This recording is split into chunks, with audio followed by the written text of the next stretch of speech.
What's up, insiders? We are back with yet another video on manual claiming, and I have the expert of all experts here with us today. Hey, thanks for bringing me back. How are you doing? Oh, I'm good. It's been exciting. Last few weeks have been a pretty wild ride on manual claiming. Yes? How come? Yeah, well, so back in July, we launched the new feature to require timestamps for all manual claims. Yep, and if you guys want to get some more information about that, it'll be the first link in the description down below. So we released a series of tools and updates around manual claiming and have a really great deep dive video about all of that. Exactly. Okay, so we started doing some work in July. Exactly. So now the whole problem was we were concerned creators really didn't understand what was actually getting claimed, and they didn't have any good way to recover from it. Yep. And so you remember the situation. We had these, like, creators would have a 5-minute video and get a claim for 10 seconds of content somewhere hidden in the video and had absolutely no idea what that claim was for. So what did I do that was wrong? Exactly. YouTube, please tell me. Now we tell you. So now we tell give you timestamps to let you manual know. claims now have timestamps. So great. All of them should now have timestamps. What are you here to tell our creators about today? Thanks. Yeah, so the thing that we're here to talk about today is the next step in the process. If you make a long video and there's a tiny bit of music that gets a manual claim, or there's some incidental music maybe in the background when you're shooting your video, yep. That you didn't even put there necessarily, that in those cases you can lose all your revenue to the claim.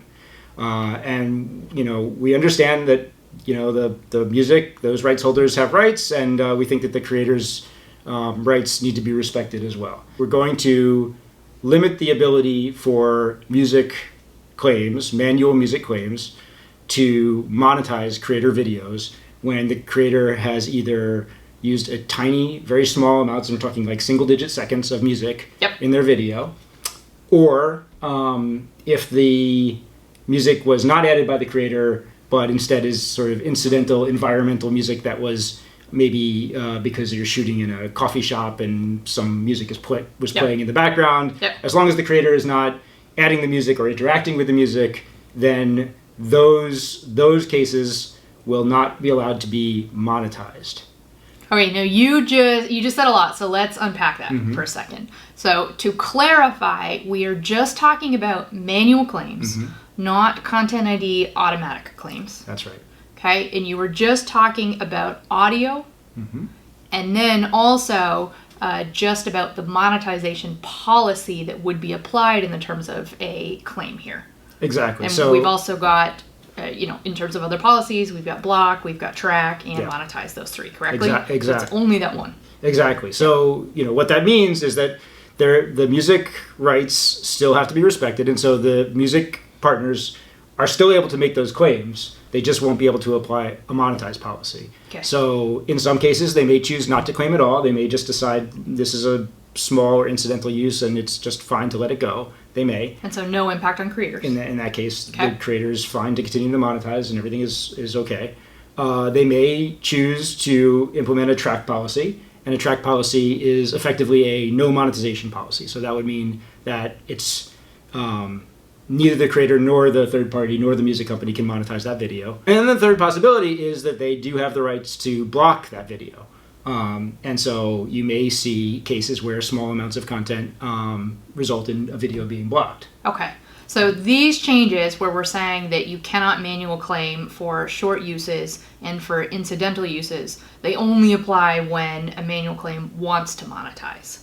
But they would still be able to go and block or track. Exactly. As I'm saying, the block is a real possibility, and if it happens, you will have to trim out that content or replace the video. If the video still is, if you've just uploaded it, remember, everybody remembers, always upload private or unlisted, check for claims first. Yep. But manual claims happen at any time, so very likely the video will already be public, and it will get a manual claim. It might have a block policy, and at that point you'll have to use the tools that we just kind of released to trim out the claimed portions. So you can do a audio mute, you can trim the audiovisual section out of the video entirely, or you can replace the audio with something from our library. Yes.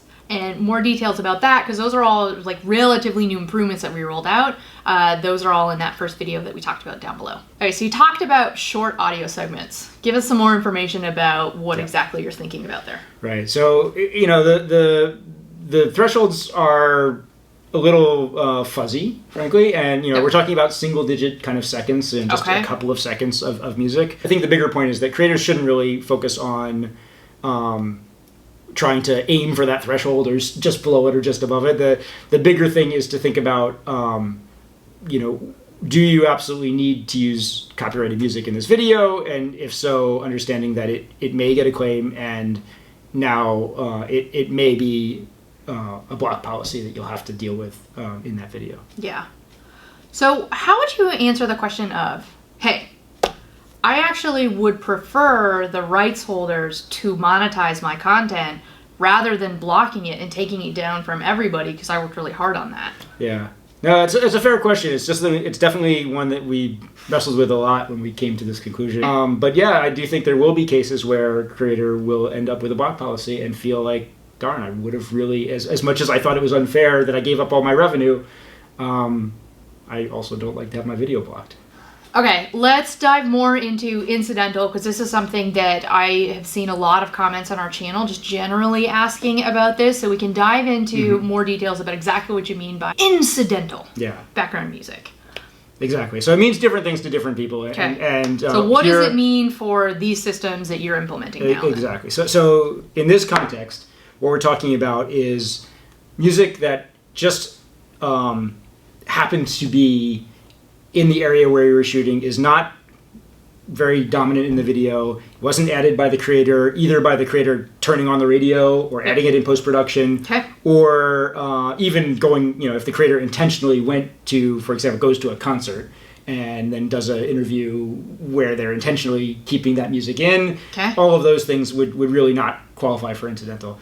Also, if the creator is interacting with the music, then it would also not. So if there was a song playing in the background and you and I started singing along. Yeah, if we start humming to it, we start bopping along, exactly. then it would fall outside of our definition of incidental. So incidental is not added by the creator, either through direct or indirect actions, and not interacted with by the creator.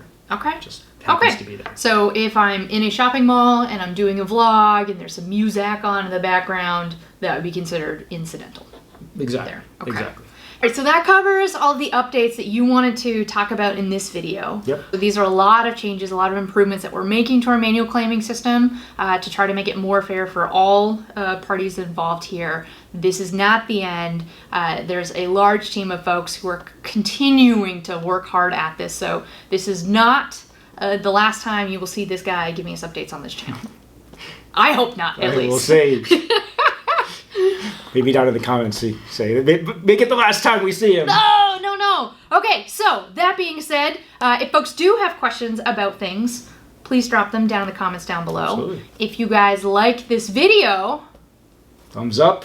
Thumbs up this video. Yeah, and subscribe. Please do subscribe to Creator Insider. We are your informal source for behind-the-scenes information straight from the tech teams who are building out all of these things for you. So if you want to get some more behind-the-scenes information, hit that subscribe button and think about ticking that notifications bell. There you go. We will see you guys in the next video.